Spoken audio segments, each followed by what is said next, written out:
Haleluya, haleluya, haleluya. Bwana Yesu asifiwe. Ninakukaribisha sana mpendwa mtazamaji na msikilizaji wetu wa vipindi vyako pendwa katika channel yako pendwa ya Bado Kuna Ushindi TV. Karibu mpenzi mtazamaji wetu na mfuatiliaji wa Bado Kuna Ushindi TV. Karibu sana kwenye toleo letu maalum na la kipekee. Leo tunaanza katika makala ya kipekee ya kiuchunguzi ya kiimani iliyoandaliwa na kusomwa kwako na mimi mchungaji Daniel Kitua. Niko katika hatua muhimu sana za historia ambapo mwendo wa vizazi unazua maswali mazito ya kiimani na ya kiroho pamoja na kimfumo. Tangu karne ya 16 tumeona kuna mtiririko wa vizazi 12 vilivyopita. Kila kimoja kiliacha alama yake katika ulimwengu huu na katika dunia hii au katika cosmos au mfumo wa ulimwengu.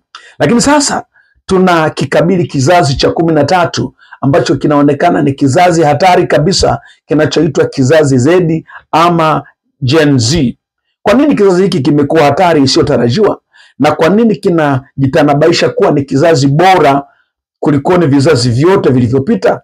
Kitaalamu na kiimani tutachambua jinsi Gen Z ama kizazi Z kinavyovunja heshima ya mamlaka na jinsi kinavyoendeshwa na teknolojia na namna gani inaweza kuwa tishio la kiroho linaweza kuzuia kujipanga kwa nyakati za mwisho. Usikubali kuwa bwana ndio tu kwa kile kinachoonekana. Umeitwa kuelimika. Makinika nami mwanzo hata mwisho wa mfululizo huu. Naomba uonyeshe ushirikiano wako kwa kulike, kusubscribe na kucomment na kushare kipindi hiki ili injili ya ufahamu iwafikie wengi. Ni wewe na ni wajibu wako kutuunga mkono ili tuweze kwenda na kufikia malengo na watu wengi kupata ufahamu huu ambao ni muhimu sana katika maisha yako ya leo. Anza safari hii ya ufunuo sasa pamoja na mimi ndugu yako na rafiki yako.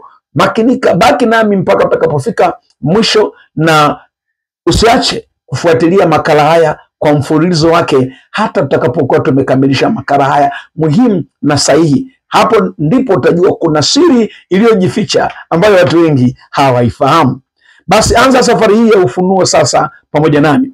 Somo letu linasema kizazi Z ama Gen Z kinavyoondoa heshima ya watawala na kuleta mapinduzi. Kichwa chetu cha makala hii kinasema kizazi Z ama Gen Z kinavyoondoa heshima ya watawala na kuleta mapinduzi. Tunasimamishwa na Mhubiri sura ile ya 1 mstari wa 4. Na hapo tutapata mtiririko wa vizazi tangu karne ya 16 hata karne ya leo. Tangu karne ya 16 hata leo kuna vizazi 12 vimepita.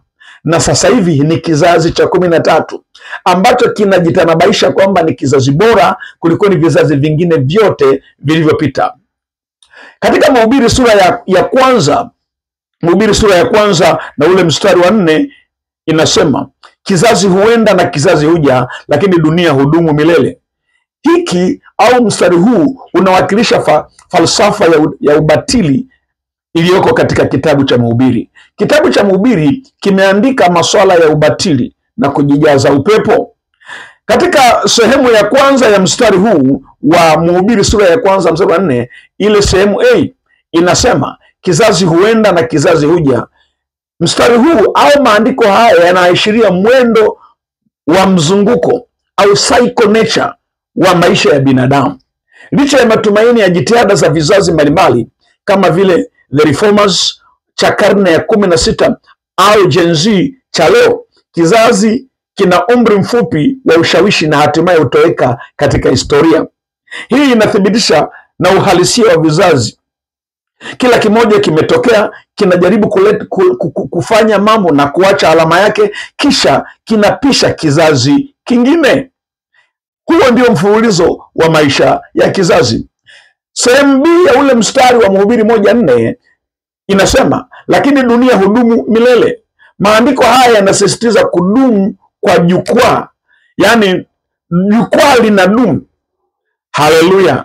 Kuna permanence of the stage la kiutawala na umiliki, lakini haimaanishi tu kudumu kwa sayari, bali kwa mfumo wa cosmos ama mfumo wa ulimwengu inayoitawala dunia.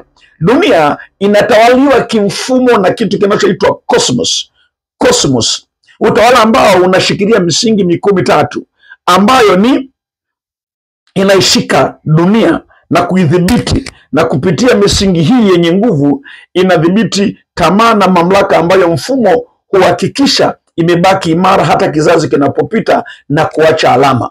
Yaani si tu kwamba kinapita, lakini kuna misingi imara inayoshikiliwa hata kama kizazi kinapita, dunia yenyewe inabakia kuwepo. Kwa sababu inabakia kuwepo, kwa hiyo ile misingi na ule utaratibu unabakia kuwepo na kuendelea kuacha alama katika kizazi husika.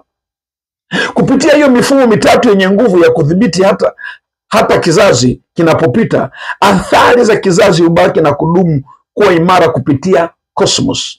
Mifumo hiyo ya cosmos ni mifumo ya utawala inayoaminika kuendeshwa na kikundi cha watu wachache cha siri kinachoitwa the elite, na utendaji wake udhihirishwa na kizazi kilichopo wakati huo.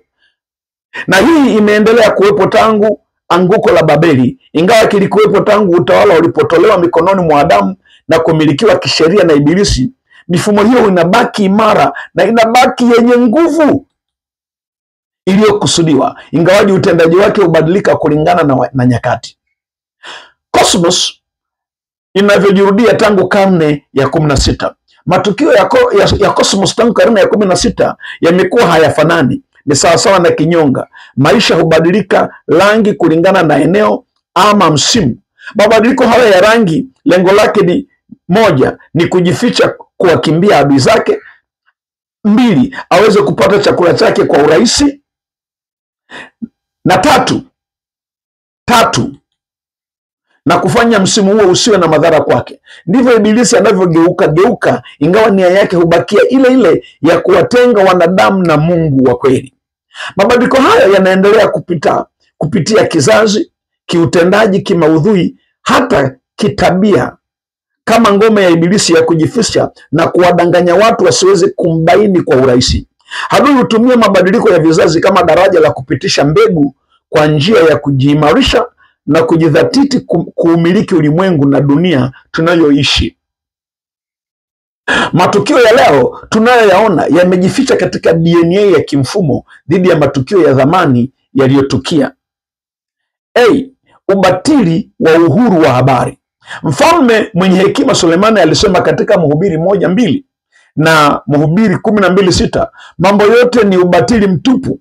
Mfalme alitaka tufahamu kuwa mambo yote ni ubatili mtupu, akimaanisha kila juhudi, matumaini na mafanikio ya dunia hayana maana ya kudumu, kwani ni kama moshi unaopotea hewani, hurudi kule ulikotoka.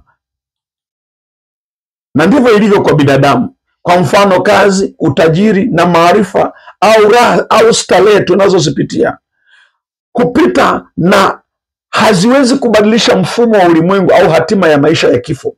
Watu wanazaliwa, wanafanya kazi, wanakufa, wanafanya kinachosahaulika. Mfano, jua linachomoza na kuzama kila siku, lakini hakuna kinachobadilika. Maajabu ya vizazi yalianza mbali zaidi, lakini katika makala haya tutaangazia tangu karne ya 16, wakati ambapo mageuzi makubwa ya kidini, the reformers, yalipotokea kwa nguvu, yakipambana na kuondoa mamlaka ya kanisa kuu lililokuwepo na kuangusha baadhi ya mapokeo ambayo hayakuwa na msingi ya kimaandiko. Mageuzi hayo yaliwatoa watu katika aina fulani ya utumwa wa kidini na kuwaweka huru na uhuru wa kifikra. Mageuzi haya yalionekana kama juhudi za ukombozi wa kiimani. Mwendelezo huo umekuwa ukiendelea kupitia kizazi hata kizazi, hadi leo tunaposhuhudia mapinduzi makubwa ya kidijitali kutoka kwa kizazi Z au Gen Z, ambayo yanalenga kuondoa vyombo vikuu vya habari, mainstream media na ukiritimba wa ufisadi wa kiutawala duniani na kupigana na kupigania jamii kuwekwa huru katika njia ya uhuru wa kidijitali. Kila kizazi kimefanya mapinduzi kwa wakati wake, kiimani kwamba kinabadili dunia, lakini katika Mhubiri 1:4 inavyosema, kinachobadilika ni kizazi na sio mfumo mkuu, cosmos. Yaliyokuwepo hudhibitiwa na bado yapo hata leo, lakini sura mpya ya kidijitali sasa na kitaasisi ndiyo ambayo inabadilisha mfumo tunaona ni mgeni, na watu wengi kuingia katika kushangaa na kuhofia sana. Katika makala hii utajifundisha mambo mengi sana ya kimsingi mpaka vizazi vyote 12 vilivyotokea, na hatimaye tutazama kukiangalia kizazi Z au Gen Z. Tunapozungumza cosmos, ni siri ya mbegu ya utiririshaji wa mfumo wa ulimwengu tangu karne ya 16. Kuna siri ya ajabu ambayo hubeba mfumo, tabia, uzazi, hulka kutoka kizazi hata kizazi, ambayo imo katika mbegu. Kazi ya mbegu ni kusafirisha DNA ya kizazi kilichopita kwenda kizazi tarajiwa. Ingawa baadhi ya sifa za mbegu iliyopita huathiriwa na mazingira na kusababisha baadhi ya tabia na utendaji wa mbegu kubadilika, ingawa malengo na kusudi la udhibiti wa kosmosi ubakia ule ule. Hili ndio dhihirisho la kisayansi na kiroho. Tangu kuumbwa kwa ulimwengu, Mwenyezi Mungu muumbaji mkuu aliwekeza utawala katika mbegu ya mwanadamu, DNA. Hata hivyo, anguko la Adamu lilibadilisha mazingira ya kiroho na kisheria na kumpa nafasi Ibilisi kupitia cosmos ama mfumo wa ulimwengu kuanza kusimamia utiririshaji wa DNA ya kimfumo katika vizazi vyote. Tangu wakati huo hata milele, wakati wa ujio wa Yesu Kristo huku duniani, kwa kusudi la kupitia kuamini. Makala haya yanataka kuchambua kwa kina undani wa nguvu ya cosmos kwa kuzingatia mfumo wa ulimwengu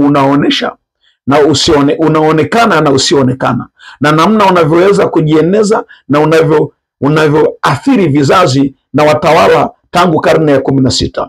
Kazi inayofanywa kwa umakini mkubwa na kwa siri kupitia utendaji wa mfumo wa ulimwengu, inayoasisiwa na kusimamiwa kiutendaji na kundi dogo la watu wanaoitwa the elite au wachaguliwa wachache. Kizazi huja, kizazi huenda. Kama vile Biblia inavyosema katika Mhubiri 1:4, kizazi huenda na kizazi huja, lakini dunia hudumu milele. Mstari huu unaelezea ukweli wa msingi ya historia ya mwanadamu. Mwendo usiokoma, mabadilisho ya vizazi unapita katika jukwaa linaloitwa dunia. 1. Maisha ya kizazi.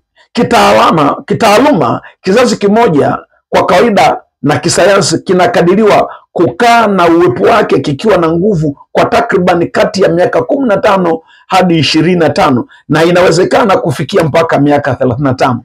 Umri wa ujana unapoisha, kipindi hicho nacho kinachoaminika ni kipindi cha mageuzi makubwa, kwa sababu ndio kipindi ambacho kijana anasoma, anaanza kujitegemea na kuendesha mambo yake ya kibinafsi.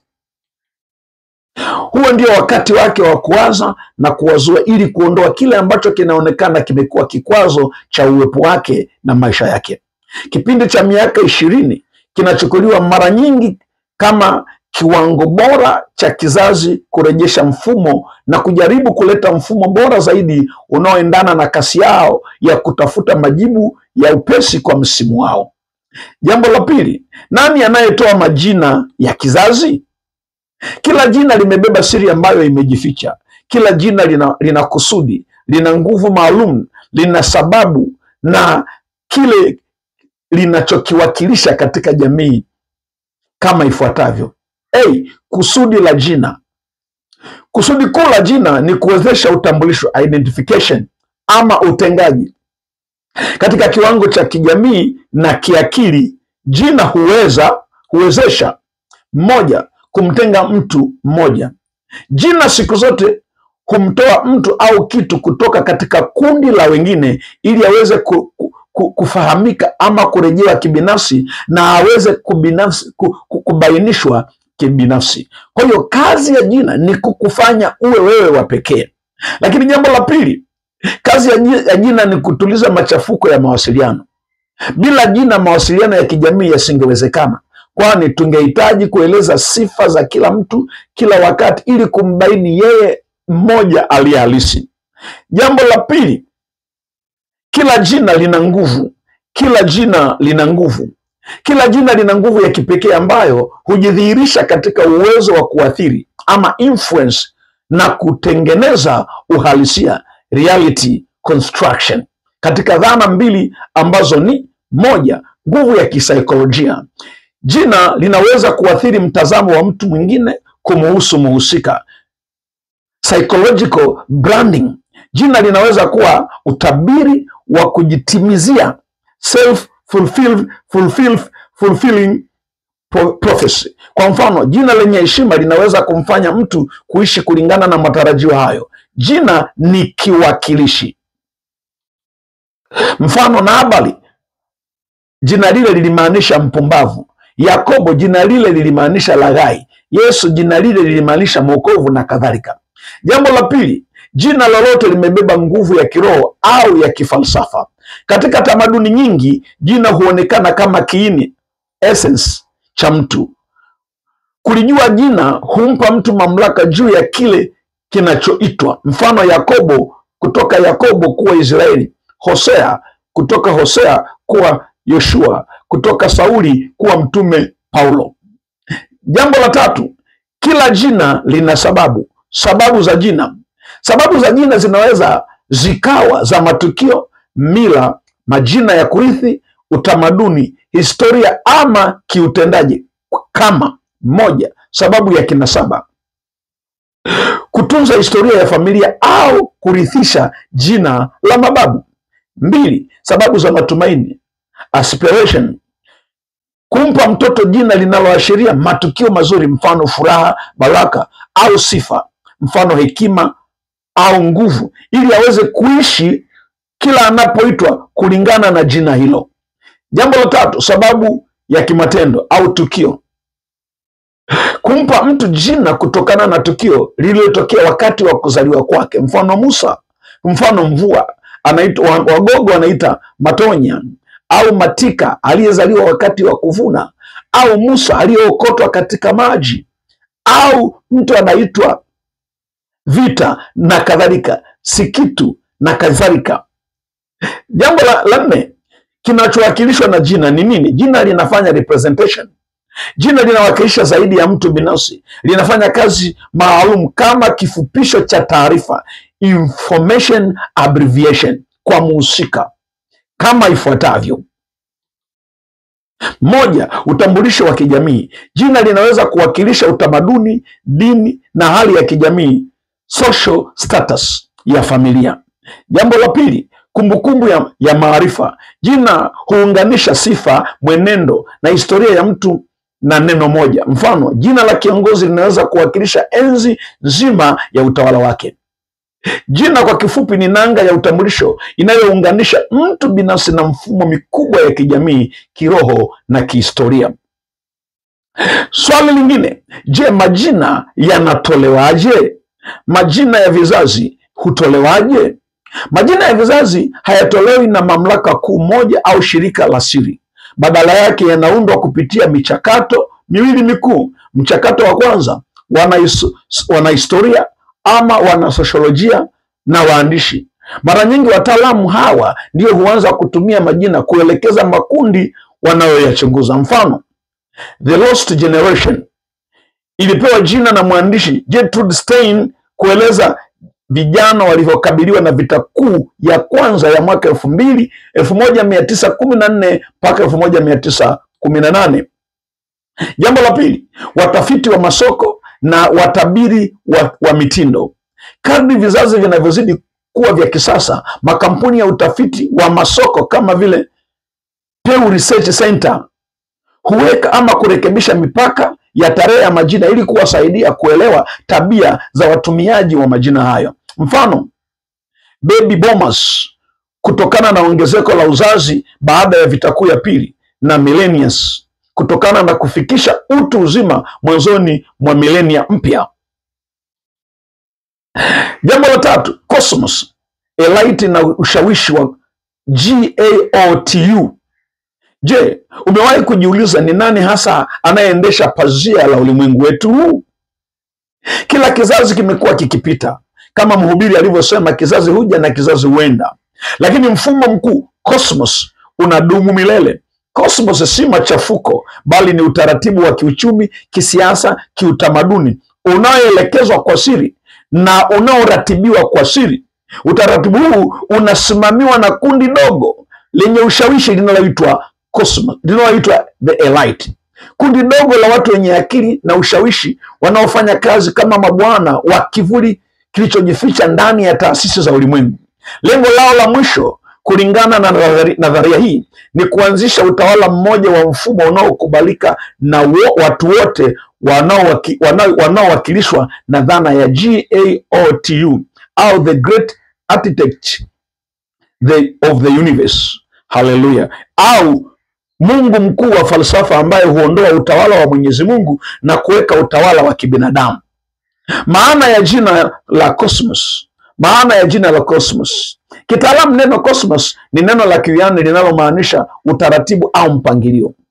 Katika falsafa, jina hilo linaonyesha ulimwengu wote ni kama mfumo wenye utaratibu ulio kinyume na machafuko au chaos. Jambo la pili, katika nadharia ya njama, cosmos inachukuliwa kuwa ni utaratibu unaoasisi ili kuunda ulimwengu mpya. NWO, New World Order. Mpango huu unafanywa kwa siri na kundi lenye ushawishi, the elite. Hawa watawala kivuli wenye nia ya kuleta udhibiti kamili ya ulimwengu. Hawa New World Order ni mkakati wa kundi dogo la watu wenye nguvu, the elite, wanaoendesha njama za siri ili kuanzisha dini moja, serikali moja ya dunia nzima yenye mamlaka kamili inayopingana na ile iliyoanzishwa na kuwekwa na Mungu mwenyewe. Kazi za elite na madhara yake. The elite mara nyingi huanzisha kwa siri na kujihusisha na mashirika ya siri kama vile Freemasonry, Illuminati na vilabu vya siri ama secret society za kiuchumi na za kisiasa. Ili kutimiza makusudi yao, huwekeza sheria zao na maudhui yao katika kizazi kama mkakati wa kufikia kusudio lao kuu ambalo ni kuwepo kwa New WO. Kwa ajili ya kutekeleza hayo, hutumia vizazi kwa siri mno tangu karne ya 16 hadi sasa, kwa kupitia the reformers and the founders kutekeleza cosmos yao. Kazi kuu ya cosmos na madhara yake katika dunia. Kazi kuu zinazofanywa kwa siri na cosmos au mfumo wa ulimwengu unaoendeshwa na the elite tangu karne ya 16 zimekuwa zikilenga kubadilisha mfumo, mamlaka kutoka kushikiliwa na mamlaka inayoonekana, mfumo wa jadi, kwenda kwenye udhibiti wa siri wa kiroho usioonekana. Kazi hiyo imefanyika kwa siri sana, ikifuatana na unabii wa maarifa kuongezeka na kuongozwa na Roho. Dhana ya kiimani ya kwamba amani huficha uharibifu inathibitishwa na maandiko ya Paulo. Alisema katika Wathesalonike wa kwanza sura ya 5 mstari wa 3, wakati watakaposema amani na salama, ndipo uharibifu utakapowajia kwa ghafla, kama vile utungu mjiavyo mwanamke mwenye mimba, wala hawataokoka hata kidogo. Kifungu hiki kinawaanisha na utendaji wa cosmos. The elite hufanya kazi yao kwa siri kupitia amani na salama ya mabadiliko ya kijamii. Kwa hiyo kupitia mienendo mikubwa au movements ya kihistoria kama mageuzi ya kidini na falsafa ya maarifa, enlightenment, huonekana kama haki na ukombozi, lakini ndio iliyotumika kusement mizizi ya adui kimfumo bila watu wengi kujua. Kazi ya kwanza ya the elite ilikuwa ni kuvuruga imani ya jadi wakati wa vizazi the reformers na the Puritans. Madhara yake yalikuwa kuongezeka kwa mgawanyiko wa kidini na umuhimu zaidi, kuhamasisha mamlaka na mali kutoka katika kanisa kwenda kwa serikali za kitaifa na taasisi za kibinafsi. Ndio chanzo cha sekta binafsi. Hili liliwahusu the elite. The elite hujificha ndani ya serikali na taasisi za kibinafsi badala ya kutengeneza udhibiti wa kanisa. Huiondoa jamii kutoka katika kumwamini na kumtegemea Mungu kwenda katika kutafuta usalama wa kibinafsi kupitia taasisi zinazoonekana zimebeba nia njema, lakini kwa siri zimebeba uharibifu. Kazi ya pili ilikuwa ni kuingiza falsafa za maarifa, enlightenment, iliyosimamiwa na the Enlightenment generation. Madhara yake ilikuwa ni kuondoa mamlaka ya wafalme, divine rights, na kuanzisha mfumo wa demokrasia na jamhuri. Katika tafsiri ya kimfumo, hili lilitumika kama utaratibu mpya wa kuondoa mfalme mmoja anayeonekana na kuweka utawala wa kivuli wengi zaidi ndani ya sheria ya kikatiba. Hivyo hufanya watawala wa siri kuwa rahisi na mgumu kutambulika. Kazi ya tatu ilikuwa ni kuunda mifumo ya kifedha ya kimataifa iliyoanza kuasisiwa kutoka katika kizazi cha the Gilded Generation hadi the Greatest Generation. Madhara yake yalikuwa ni kuanzishwa kwa benki kuu za dunia, kuasisiwa kwa benki kuu ya Marekani, Federal Reserve, na kuundwa kwa mifumo ya mikopo kama vile IMF. Hili lilifanya fedha za dunia na utajiri kutegemea madeni na taasisi za kibinafsi zinazodhibitiwa na kusimamiwa na the elite. Hivyo kuwaweka watu wote chini ya mifumo ya udhibiti wa kiuchumi na kusukuma cosmos kuelekea utawala wa kiuchumi badala ya kisiasa. The Reformers na the Puritans ulikuwa ni ufunguo wa mfumo mpya duniani.